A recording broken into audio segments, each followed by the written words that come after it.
This bike is a bit of a mystery. Nobody can figure out how to fix it. So this is a 2009 Kawasaki Kx250f. So it is 4-stroke. It's having some major issues. So the seller stated he picked this bike up beginning of summer, ran great, no issues whatsoever. He said then it started having some issues. So the first thing he noticed was that coolant was leaking out of the overflow by the radiator. So he was figuring it was overheating. And he decided to rebuild the whole thing, or the top end at least. So he took the top end off, bought all new gaskets, bought a brand new bicycle piston for it, installed that. They also rebuilt the carburetor with the correct jets for the header pipe. Put everything back together, and this thing would not fire. They said timing they adjusted multiple times. They put a brand new stator and coil in there, thinking it was maybe something with the spark. They tried different spark plugs, different jets, and they could not figure it out. So finally they tried bump starting it, and it actually fired for a brief second, and they said it sounded really, really bad. So they shut it back off, and they weren't ever able to get this thing fired back up again. So that's kind of where this thing sits. They tried bump starting it again, with no luck. They tried doing carb cleans, carb changes, jet changes, nothing was working. So the seller said he has over $3 grand invested in this bike, and he actually sold it to me for 15. So if we can get this thing running and driving, we got this bike for a great deal. But it's definitely a mystery. He said he's looked at every single thing on this bike and he can't find a single issue. So that's why he sold it. He was sick of looking at it and sick of not being able to figure it out. So today's goal is obviously to get this bike up and running by the end of the video. I'm hoping it's something simple, but of course, knowing these older bikes, it could be something serious. So let's get this thing off the bed of the truck and start digging into it.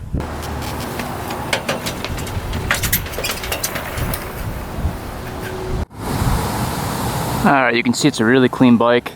Looks like it's got new seat cover, new plastics, new pipe, new silencer, new sprocket and chains. Got the hour gauge on there, we'll check that. Looks like new kill switch, new grips. Thing is pretty nice. Carbon fiber tip. Pro circuit. Header pipe on there. Brakes all work. Tires aren't too bad. Add new sprockets and chain.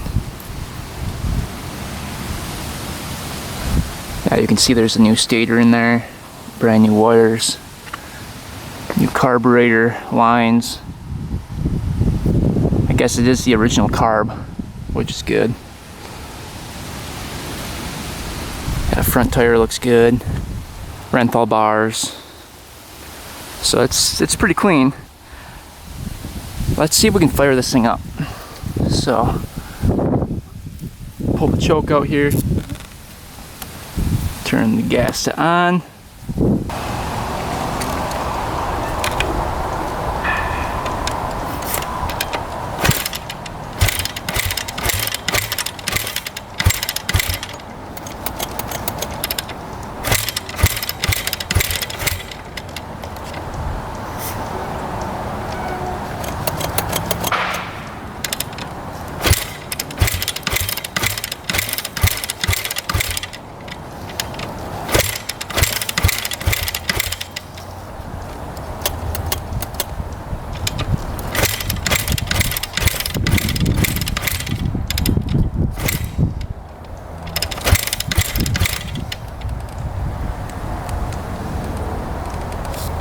Yeah, that's a no-go.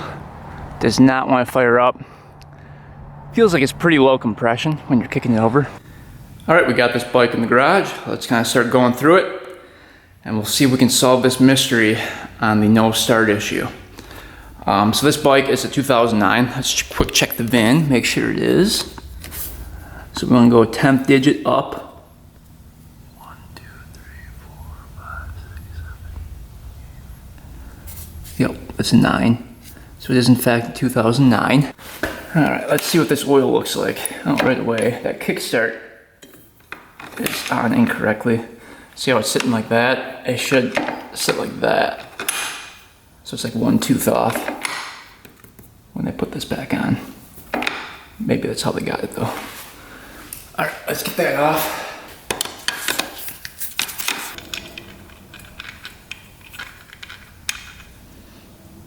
Alright, let's check this oil here. See if we can get a dipstick in there.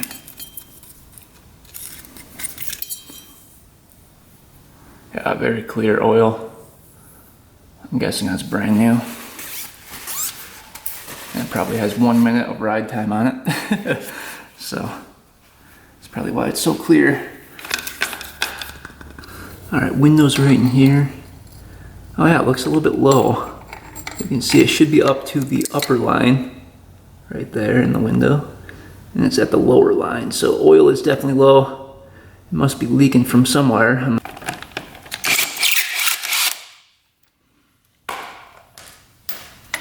That came off a little too easy.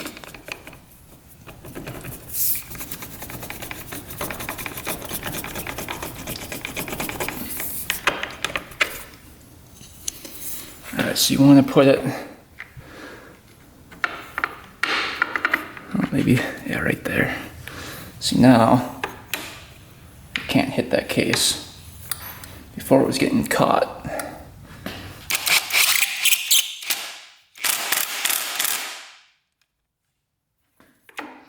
Now when you kick it over, fling it back, it should go right like that. Alright, check the coolant here. Got the fancy cap on there. The temperature gauge. You've got the blue coolant in there.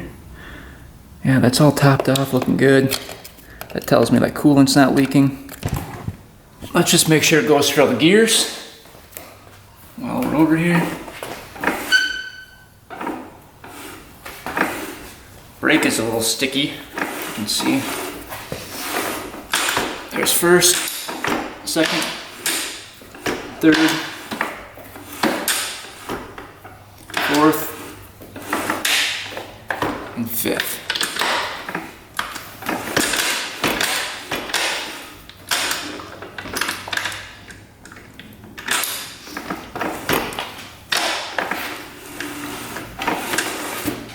Alright, that shift's really smooth.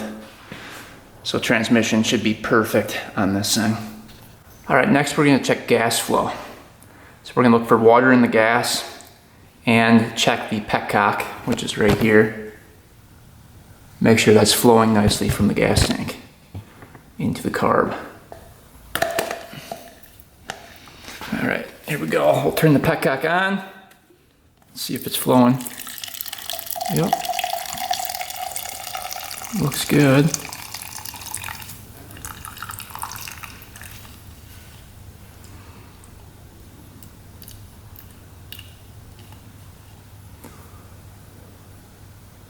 Looks really good. I don't see any water in there yet.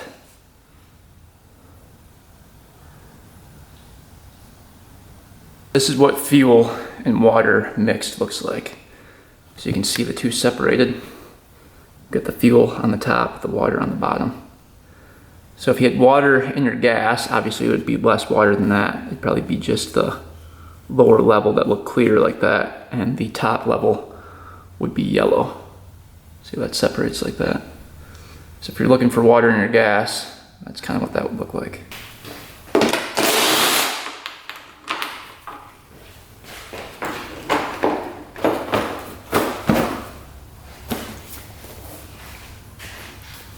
Yeah, definitely newer seat cover. All right, check out the air filter. It looks good. It's all oiled up and everything. Air box looks pretty clean in there. So that all checks out.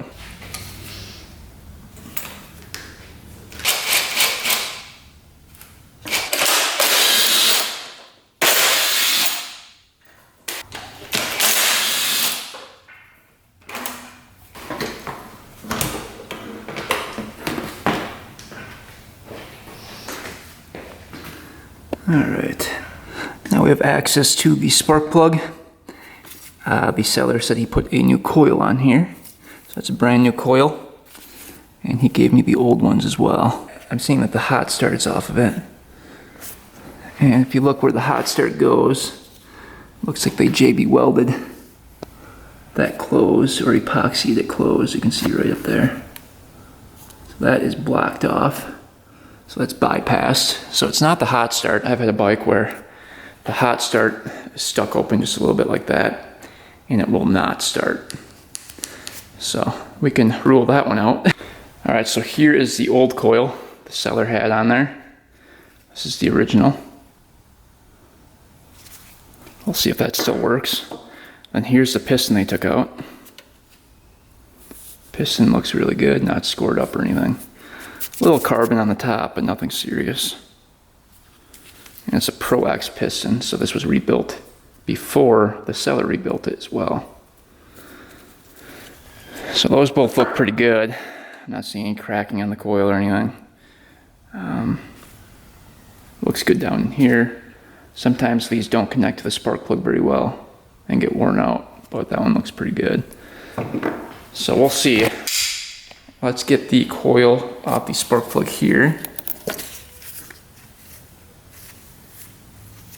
Make sure those wires are good in there. And we're gonna kind of go through the whole electrical system here and make sure all the wires are making good contact. But I'm guessing they do if this thing has good spark. I'm guessing it's a brand new plug that was in here.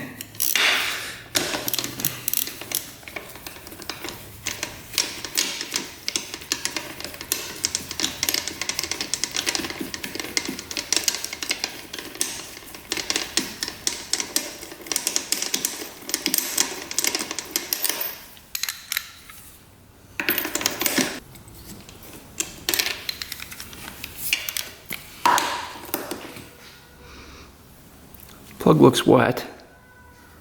Looks like it's getting gas to it. Quick smell it. Yeah, it smells like gas is on the plug. Interesting. See that? Plug is pretty wet. Looks like it's gapped as well. Let's see if we have any spark. Put our spark plug back on the coil here. Kick it over a couple times. See what we get.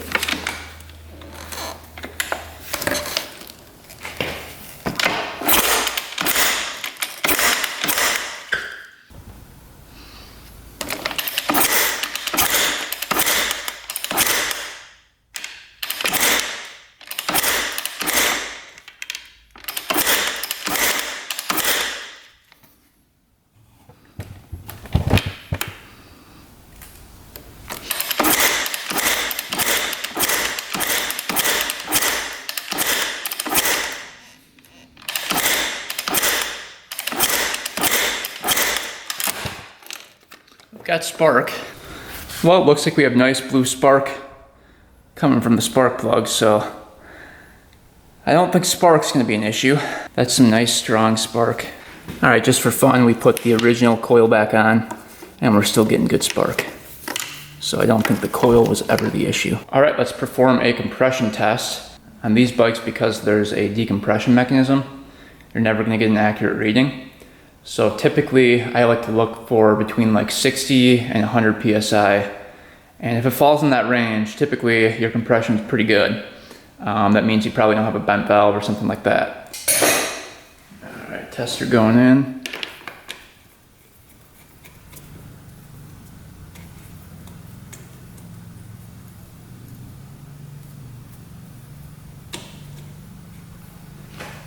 Gauge going on. All right, we're gonna do this throttle open. We're looking for right around this range, right above the 50 there. All right, let's see what we get here. Throttle is open.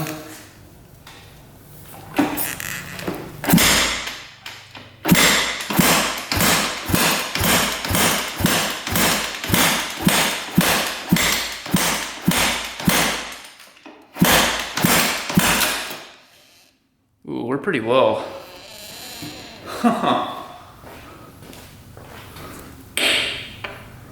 We're at like 32 PSI. That's not good. Yeah, I really don't like that reading. That's way lower than I'd like.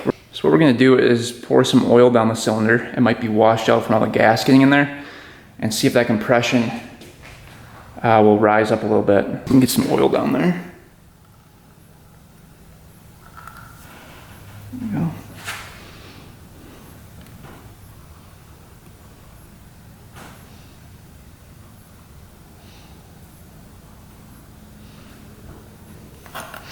By the way, these bottles are for sewing. You buy these on Amazon. They're sewing oil bottles. That's really nice because they come with that long extension. So with this bike, you kind of need that to get it down the cylinder, the oil.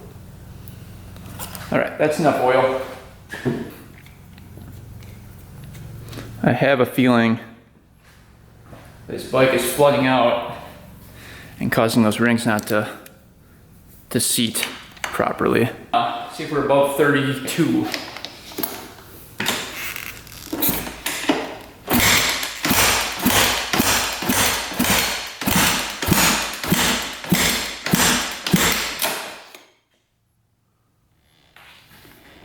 All right, we're at like 40. So it went up a little bit. Let's do it one more time. That just seems really low.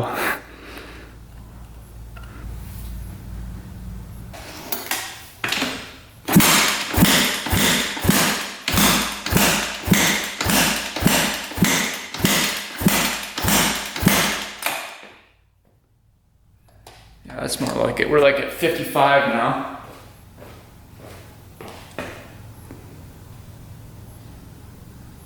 So almost to that 60 mark. There's no way the rings could be burnt up already, unless the seller installed them wrong. But it seems like adding oil is making this compression go up. All right, we put more oil down the cylinder, and we got the compression reading to go up to 80 PSI. So adding oil definitely makes this compression go up. We are going to put some oil down it and try to fire this thing up now. Maybe it was just really low in compression because the gas was washing off the rings.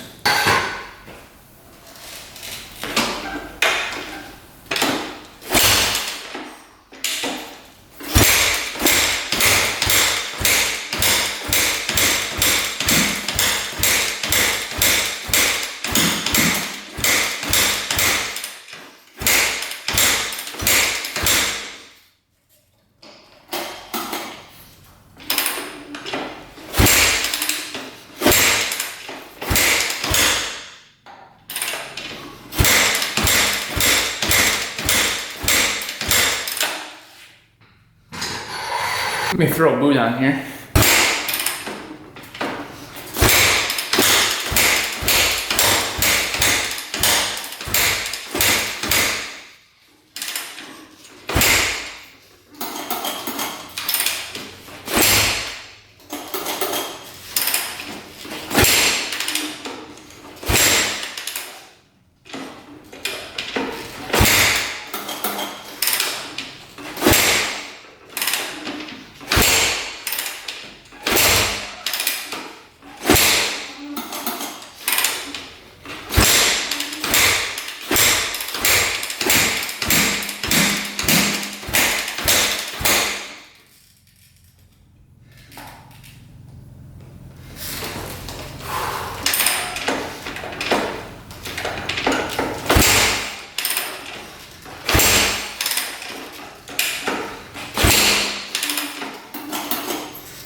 New goo. All right, didn't want to fire up the spark plug.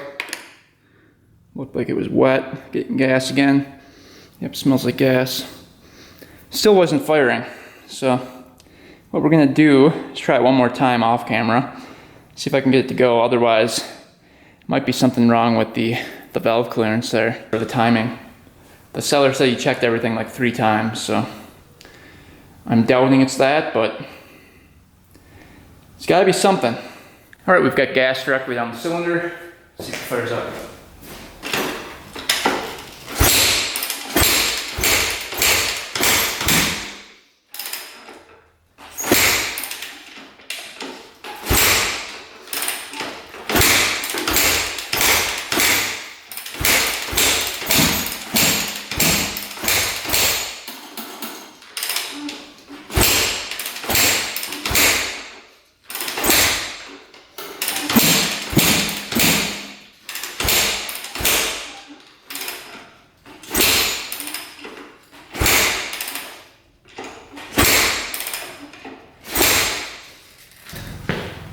Nothing. All right, we're gonna make sure we're still getting spark and that the coil didn't fail or something. Valves and all that good stuff. This just seems weird.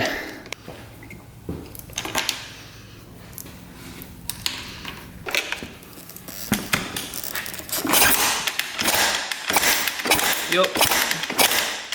Still have good spark. All right, let's get this valve cover off. Start looking at it.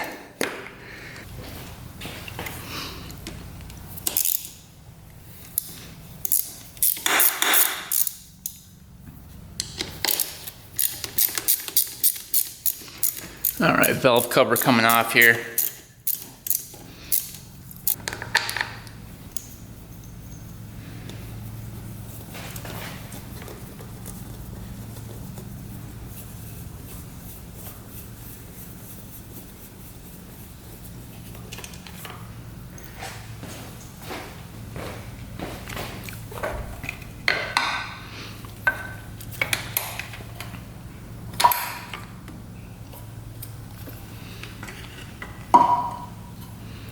All right, cam chain's nice and tight. That looks good.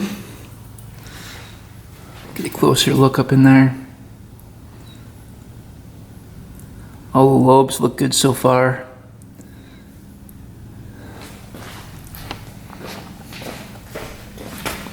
Let's see if that decompression mechanism's working.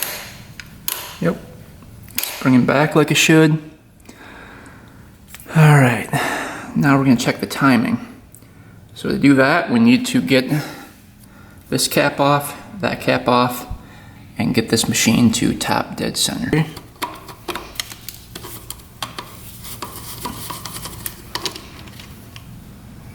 This is your flywheel axis. So you'll be able to see the mark for top dead center right here.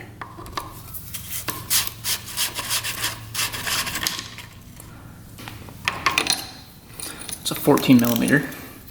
So we're looking right in here for a mark. Get my flashlight on. Kind of hard to see in there.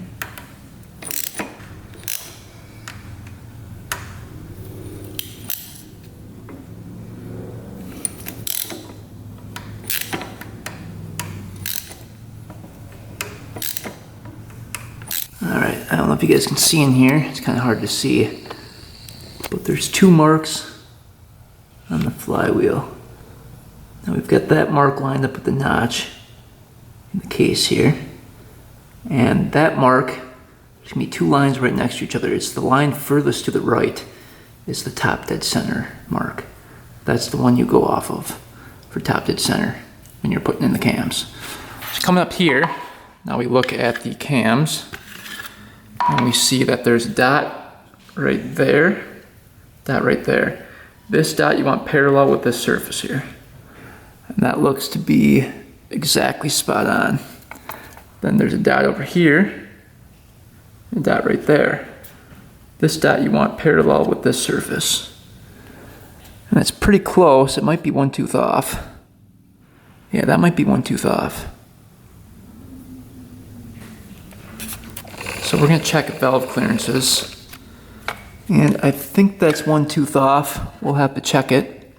Just looking down the spark plug hole. Just make sure that that piston is at top dead center.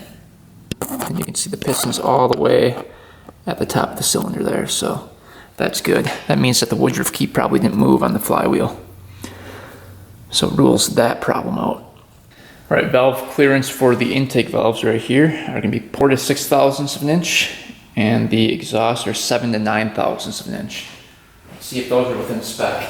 So here's 5 thousandths. See if that slides in. That one's a little tight, actually.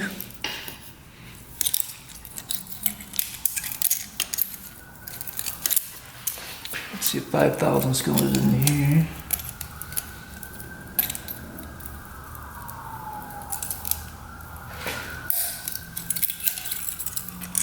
And that one's tight too, huh? Maybe the intake valves are tight. We'll go right to 2 thousandths. That's my smallest gauge here. And that one fits right in.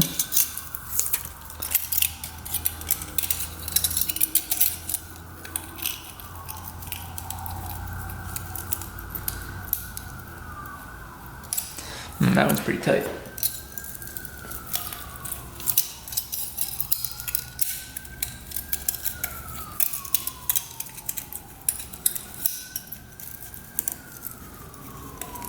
Yeah, that intake valve right here, 2 thousandths isn't going through it. Let's check the exhaust valves. So that could be our problem right there. We're gonna go right to 7 thousandths on the exhaust valves. That one's perfect. Yeah, those are good. Exhaust valves slip right in.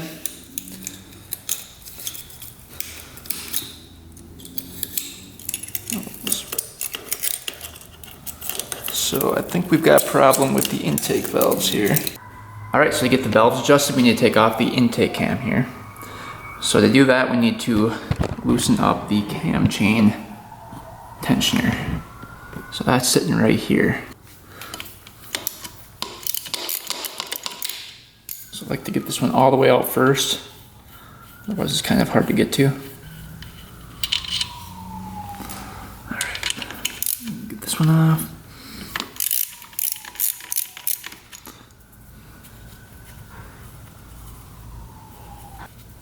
Bolt out.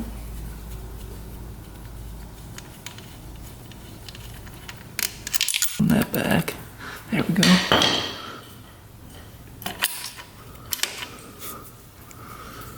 That's still working. All right, put that off to the side.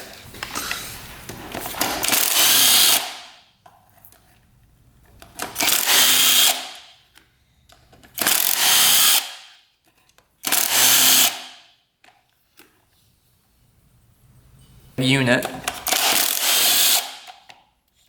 Gotta take all of them off.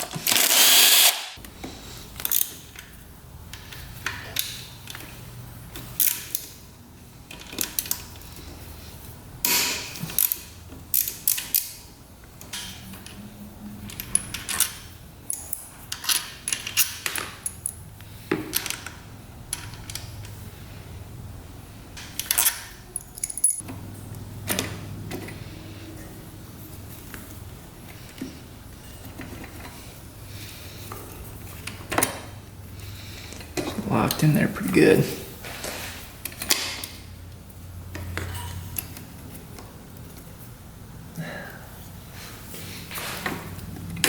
There we go.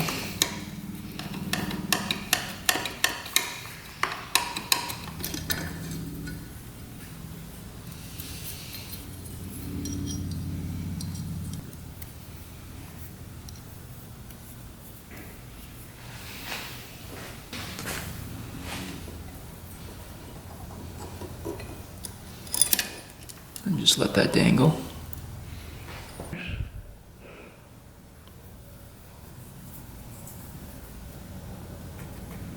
I feel a little lip on there.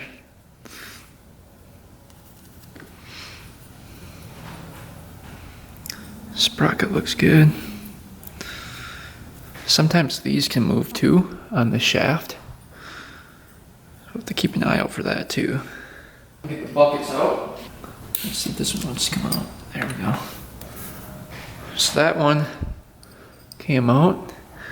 Looks like there's a little lip right here forming.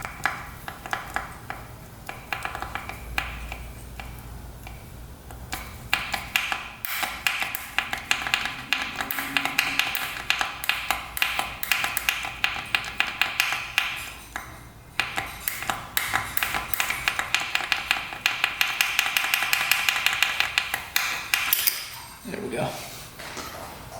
It's a little stubborn. So there's the bucket and the shim there. Alright, so we're measuring the shim size here. We measured it to be 1.88 millimeters. So we wrote that down right here. Now we're assuming that the clearance is at 0. It could be less than 0. So we're just assuming it's at 0 just to make this calculation easier, and because we need a baseline to start from. So it could be like minus 0.005 of an inch. We don't know because we can't get a feeler gauge in there. So we want the clearance to be 0.005 of an inch. That's the spec in the manual, or convert that to millimeters, 0.127 millimeters. So our shim size we know is 1.88 millimeters. We want that clearance to be this right here.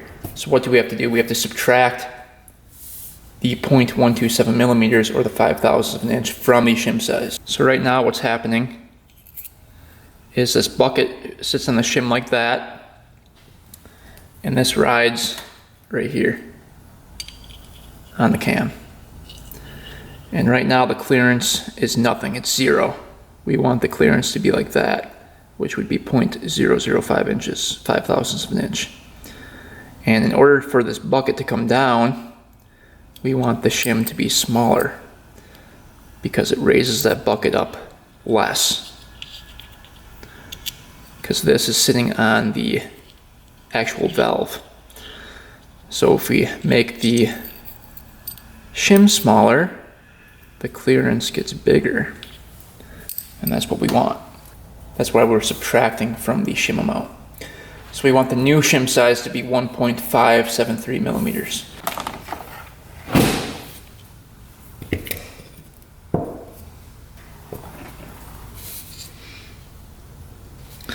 Alright, so these are the shim kits.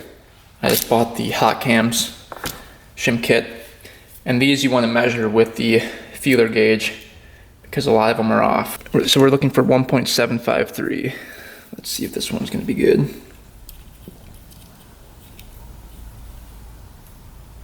1.71. Test the next one. 1.75. So that's perfect. So we can put that shim in. Now we've got the other shim and bucket here. We measured, we were at 0.002 of an inch. That converts to 0.051 millimeters.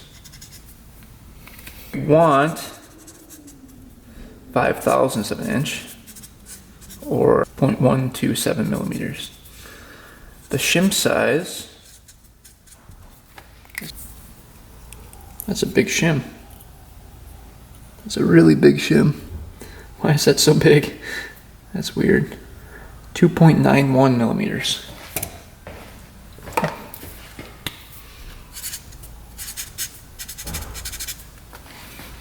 So because our clearance is small from the bucket to the cam, we want to make this clearance bigger. So what do we have to do? We have to reduce the shim size. So we're going to subtract. So we're going to do our shim size, 2.91 millimeters. And this is where it gets a little bit trickier. We want the 0.005 of an inch. We're already at 0.002 of an inch. So we're going to find the difference between those two, which would be 0.003. So 0.003 of an inch equals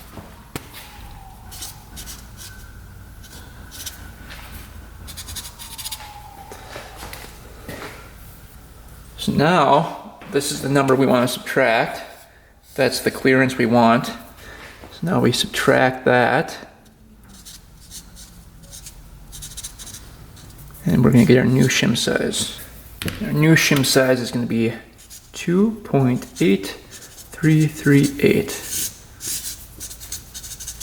So that's the shim we're looking for.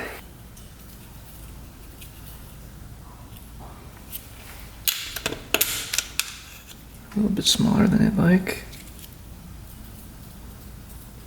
2.85. When we were at, that's pretty close. And we can compare them. Yeah. Alright, so that's the new shim size, 2.85. Alright, buckets are in with the new shims.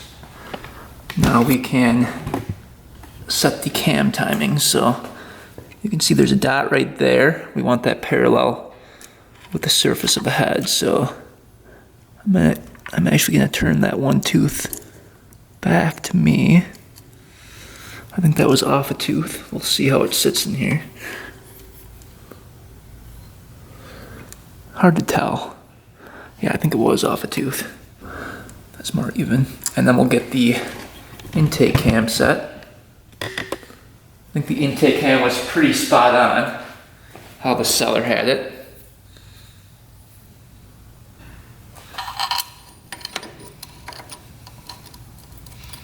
Timing doesn't move at all. No, it's a little bit off yet.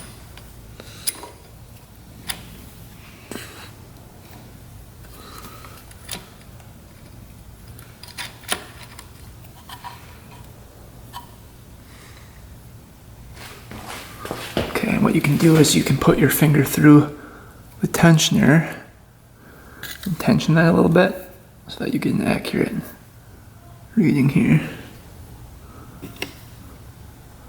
That looks pretty good. All right, we got this all back together here. This valve is now set to 5 thousandths. That's perfect.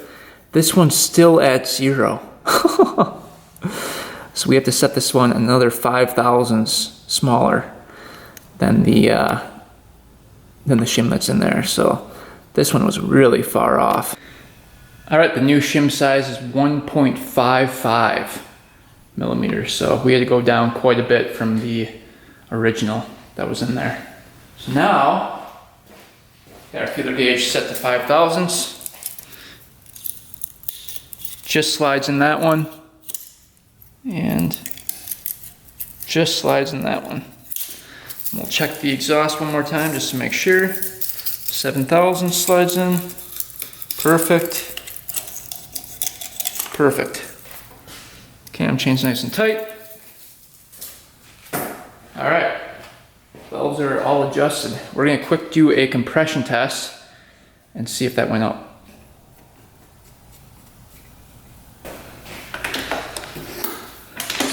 Throttle open here. Oh, compression's so much better.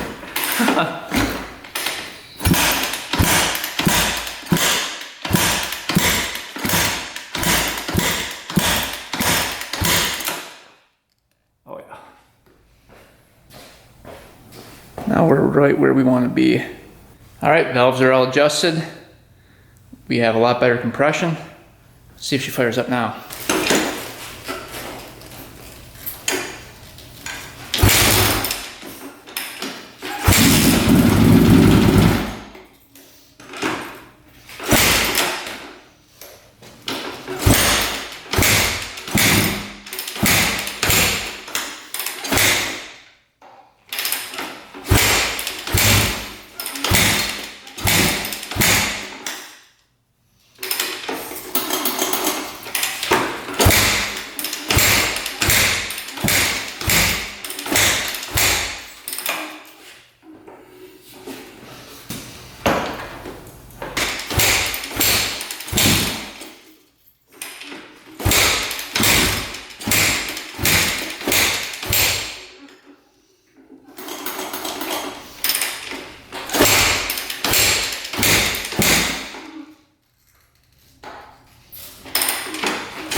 Alright, it fired up for a brief second. Doesn't want to start again. Alright, I think we flooded it out. Let's try it again.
Alright, looks like we're gonna have to go through the carb. Alright, we're gonna go through the carb. The guy said he went through it several times. We're just gonna check. Doesn't hurt to check. Now, hopefully.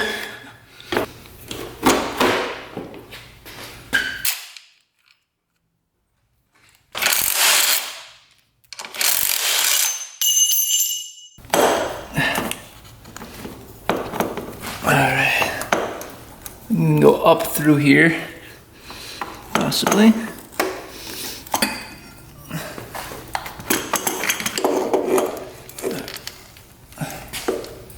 Alright, testing out the accelerator pump. You can see it's squirting gas. Really good. So that's what. Alright, let's take a look at the carb here. Looked like there was plenty of gas in it.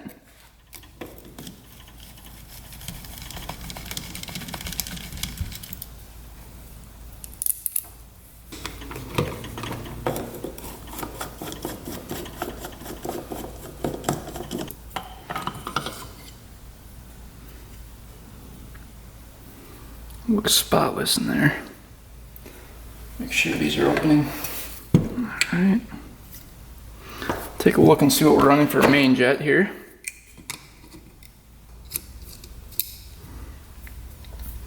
$182 for the main.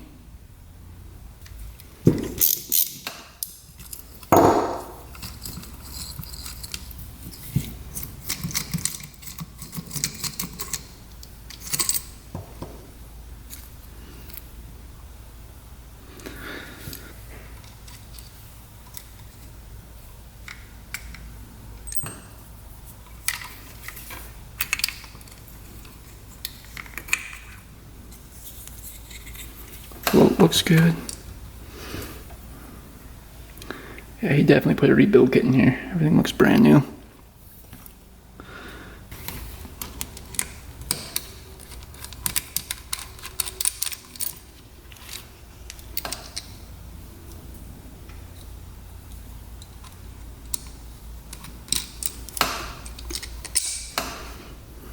Pilot is a 42.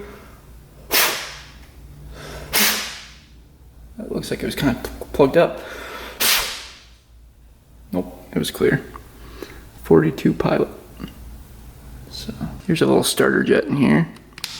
Let's see what that one's at.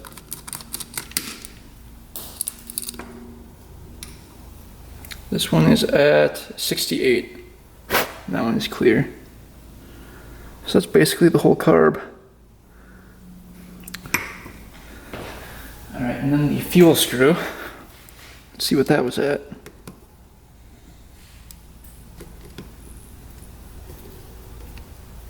Ooh, less than one turn out.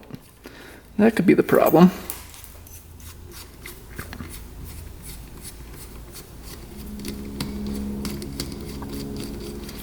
Alright, fuel screw. Looks good. So it looks like we're running the stock main jet. 182 is stock for 2009 Kx250f. And then we're running a slightly richer pilot. We're running a 42, stock is 40. And then you want to be 2 1/8 turn out on the air screw, which is stock. The leak jet is supposed to be 55, and it looks like the leak jet is missing from here. We're gonna try to get that out. That's where the leak jet's supposed to be. And what that does is it allows fuel to come back in from the accelerator pump.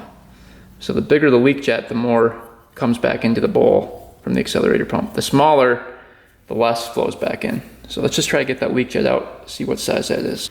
Well, since that was in there, it was running good before, we're just gonna keep that in there and see if that makes a difference. Power valve cleaned out, fuel screw adjusted. Let's see if she fires up now.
Alright, we threw in a new spark plug. It would start up and then die, and it felt like it was like really low on power.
Alright, so it's idling, coolant's leaking.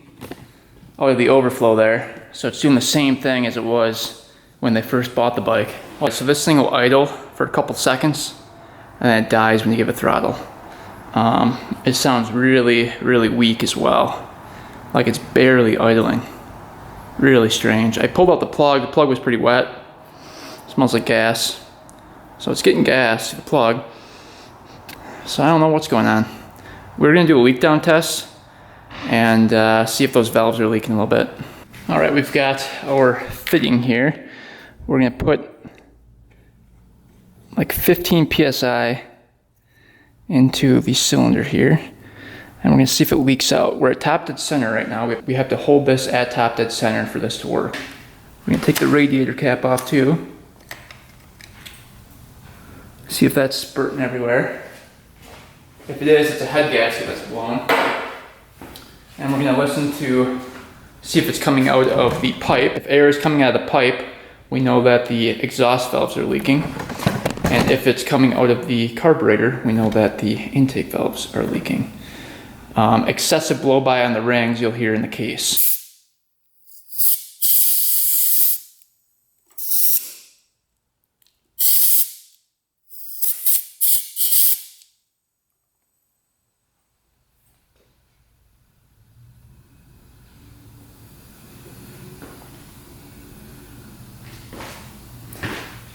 It's barely leaking.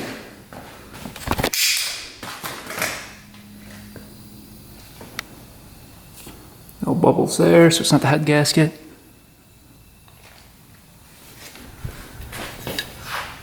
Don't hear it leaking out of the pipe, not the exhaust valves.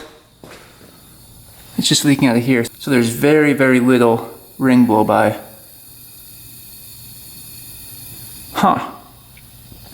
So those valves are sealing pretty tight. That looks good.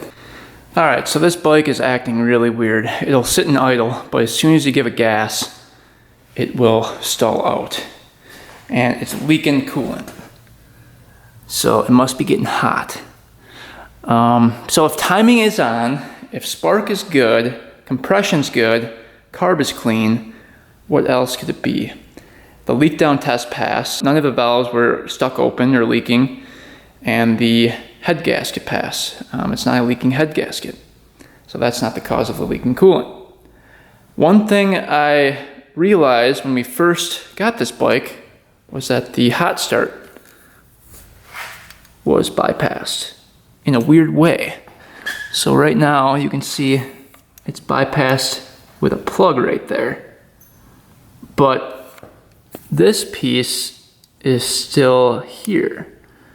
That piece needs to be in there to have the bypass work. So I don't know if maybe the seller took this out, pushed it in, and then put the JB Weld on there, or what he did. Because if you just plug that up, you still get air from the system. Because all that is opening a passageway in the carb, not outside of it. So here's where the hot start went into. So we're gonna see if that was just capped off there, or if the plunger's still in there with the cap.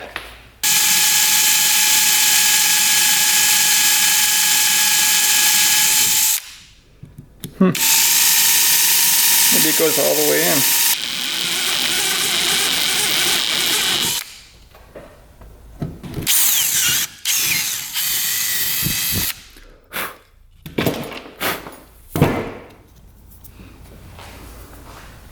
Yeah, it looks like they blocked it off pretty good. They just poured epoxy all the way down there.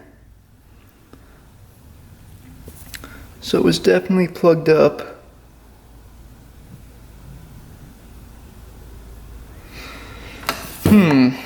So I guess that wasn't the problem. Alright, we went ahead and filled that up with epoxy again. So that was not the culprit there, it looks like. Alright, you can see we're at top dead center right now. That dot sits slightly below the surface there. This one's perfect. But I think the intake is just slightly below. So that might be off by one tooth. We might go up one more tooth with that. We'll see. We'll see if that works. Alright, we've got this thing timed. And now that dot is above the surface of the head. That one's perfect. So something's going on with this intake cam. And I came over here to check the lobes. And look at how the lobes are pointing. One's pointing up like that. That's normal. That's how it should be. This one's still pointing like down, even though it's really high up. So what I think happened is that the cam sprocket on there slipped because it's pressed on. It slipped and moved a little bit. And it should be aligned with that hole right there. See how this one, that hole, is aligned with the hole on the sprocket there. This one, see the lobe should be pointing up like that? Like that one? See, that hole is not aligned with the hole on the lobe right there. This should be pointing way up here. So I think that slipped on there. Pretty sure. We're gonna look on eBay and see if we can find any stock cams and kind of check that out. All right, we advanced the cam, the intake cam, because we think that sprocket moved on there. So we advanced it a little bit. We're gonna see if that makes a difference. See if it starts a little easier. If it does, most likely that cam sprocket slipped on the cam.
Advancing that intake cam really seemed to work.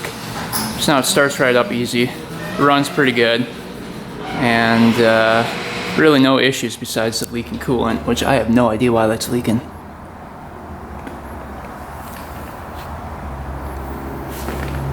Where is that leaking from? Yeah, it's leaking out of the overflow, which is really weird. So the timing could still be a little bit off because it wasn't perfect. The cam lobes weren't perfectly in the same direction as the exhaust cam.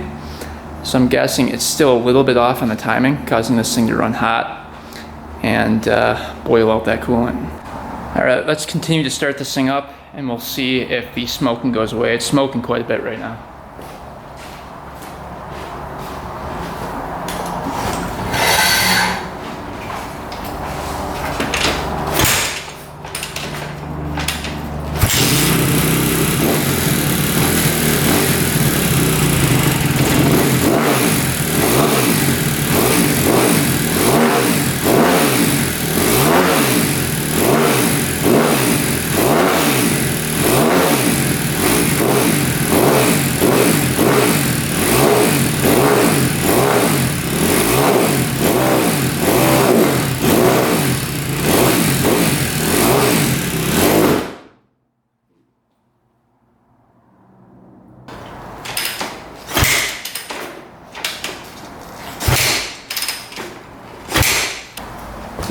didn't like the sound of that. Just randomly shut off like that. Oh boy. But definitely running a lot better than it did. Definitely. Tapped dead center. Hopefully we didn't bend the valve. It was a little bit risky doing that. Let's see if it slipped. No, it didn't slip again. Looks like it's on. Pretty good.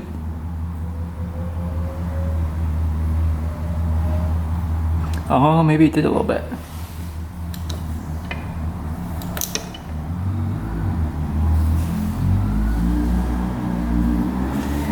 I think it did a little bit more. It's pretty high up right now. Look how high that dot is up there. So we're gonna get the intake cam back out and just see what's going on. All right, we've got both the intake and exhaust cams here. So the exhaust cam, I think, is correct. So this dot right here, see this hole in the cam sprocket, is supposed to line up with the hole here. So if you look down there, you can see this hole lines up with that hole on the lobe. See that? This one, however, is supposed to do the same thing. This hole right here is supposed to line up with that hole. And you can see how far that one is off. You can see it's supposed to be right here. So this cam gear spun on here. And what I'm guessing happened, because there's a new piston in here, is that the previous owner to the one I bought it from rebuilt this thing because it blew up, and I'm guessing the piston that he had in before hit a valve and caused it to lock up. Because this is the weak point on these engines right here. This is press fitted in. And all that takes is it to lock up, and then it can spin that gear on there. So that's definitely spun. I looked at eBay, all of them are pretty normal. They're not, they have that dot lined up with the lobe there. So I know for sure it is spun. And then when you set these up, you can see the difference in the lobes. This one's pointing down, this one's pointing up. And it's the same timing marks. So that's incorrect. So that's the whole issue with this bike, I believe. We are going to try to press that off and then tack weld it. And I might look for another cam in the meantime. I was looking on some forums, and I guess it's very, very common for the Kx250fs to spin those gears on the shafts on the cam. A lot of people have had the same thing happen, and it's usually the intake cam. And that was the same with ours. So we are going to order up a new cam. In the meantime, we'll do some testing on the other cam, see if we can get that lined up properly. But you'll never be exact as to what the factory sets it at, so that's why we have to order up a new one. But we'll order that up, and then we're hoping that solves the issue with the coolant overfilling the radiator and leaking out the overflow here. I'm thinking because the timing's off, this thing's running hot, running really lean, heating up the engine really fast, and then in turn heating up that coolant very fast. Another thing that might be the problem is the water pump. We'll take a look at that next video too, see if that impeller's spinning in there, because it might just not be circulating at all. So a couple things to fix yet, but I think we figured out the main problem with this bike, which would be the take cam. So hopefully you guys enjoyed picking this thing up for 1,500 bucks, diagnosing it, and then finally figuring out the problem and getting this thing to run. We just have to get it to run good now with that new cam. So stay tuned for next video. Thanks for watching, guys. Thanks for subscribing. And until next time, we are out.